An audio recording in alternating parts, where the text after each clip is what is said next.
walang trabaho. Kaya sila naghahanap ng mga trabaho sa mga bayan-bayan, naging driver, karpintero, person at iba pa para lamang makainin ang kanilang mga pamilya.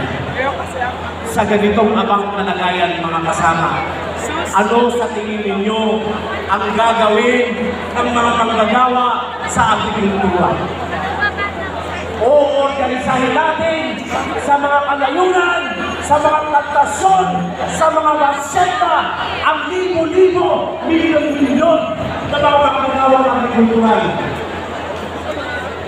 Panawagan natin, itayo ang mga kumol ng protesta sa mga plantasyon at baseta.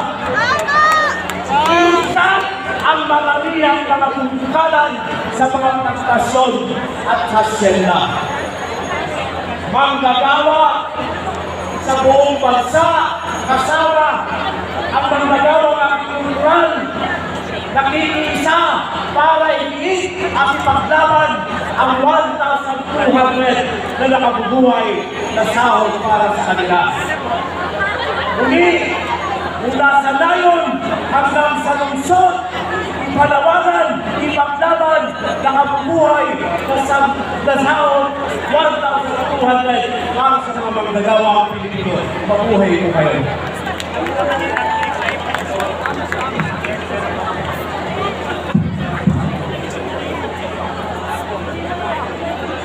Mabuhay ang mga manggagawa sa buong mundo.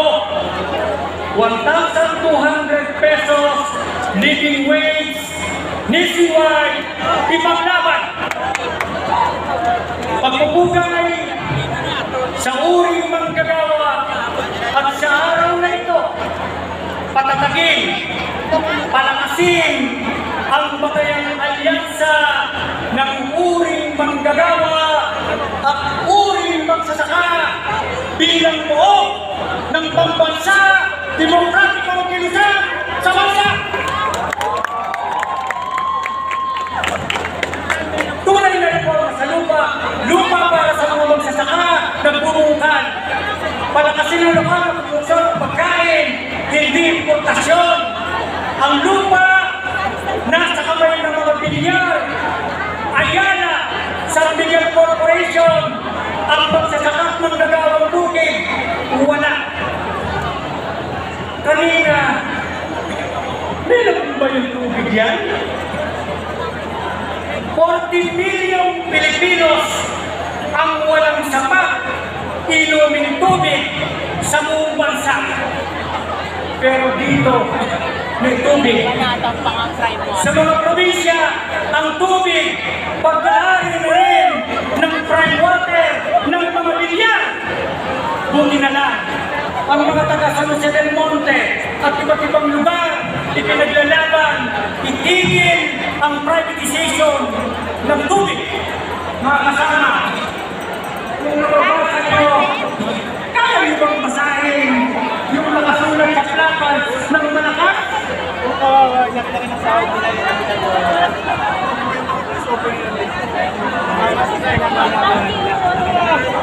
Dito ang aking kailangan. Hindi rice certification law at lalong hindi na 20 pesos sa ilang lugar. Ang kailangan ng 20 pesos na bigas nakikita sa palengke ng mga supermarket, Luzon, Visayas at Mindanao. Kayo ba nakakita ng 20 pesos na bigas sa lugar nyo? Wala. Wala rin kami nakikita. Gustong palabasin ni Marcos na mababa ang bigas upang sa gayon ang dynasty at ang mga gamit na politiko nasa kanya sa kasamaan at kadiliman manalo sa Mayo 12. Pero alam niyo po, sa pag-ikot namin Luzon, Visayas at Mindanao, napakainit ang pagtanggap ng ating mga babayan. Nakita namin kung paano ipinaglalaban ng mga magsasaka ang kanilang karapatan sa lupa, mga sakada at mga ang ganawa, gustong-gusto nila na palakasin ang lugar at produksyon ng pagkain, hindi importasyon. Sa kabilang banda, sawang-sawana, sa kasamaan at sa kadiliman. Ayaw na ayaw nila ang mga kampo ni Duterte at ang kampo ng mga Marcos. Kaya po, sa araw na ito, ilang araw mula ngayon, may bukas pa. Bakit? Sapagkat ang kalaban ng kasama at kadiliman ay ang kabutihan at solusyon. Kami, ipinagmamalaki namin sa Makabayang Koalisyon, solusyon sa kagyat at pangmatagalang problema natin dahil sa ating daladalang plataforma. Kaya po, bilang panghuli, nais ko pong banggitin, tama ng political dynasty, tama ng kasamaan, kailangan po natin yung totoo, tunay na magmamahal sa atin. At ano po, ang unity po, number 54, magsasaka, ipalit sa Senado, hindi mga plunder, hindi mga landgraber, hindi pa nililisto sa Senado at Kongreso. At kami po, umaasa sa mga kabataan at sa taong bayan, panghuli, ang sabi ng NLF at ang gobyerno, yung mga kabataan yan, nag-brainwash ng mga bayan.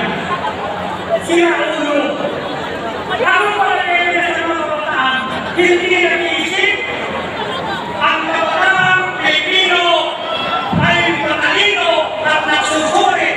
Alam ng kabataan ang tama at mali. Kaya, naniniwala po kami, may bukas pa. Taong bayan sa Senado, ipanalo, magtanggalin, kumilos, sumulong, at magandumay. Magandang araw po, muli, mabuhay, ang nangyayama sa pumunuhay. Maraming salamat po aking kasilaw at syempre kay Danilo Ramos, ang ating po mga kabayan, senatorial. Uling magsasaka!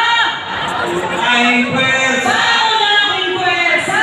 Huling magsasaka! Ayan mga kasama. Andito pa po ba ang lahat? Nasaan ang mga manggagawa? Nasaan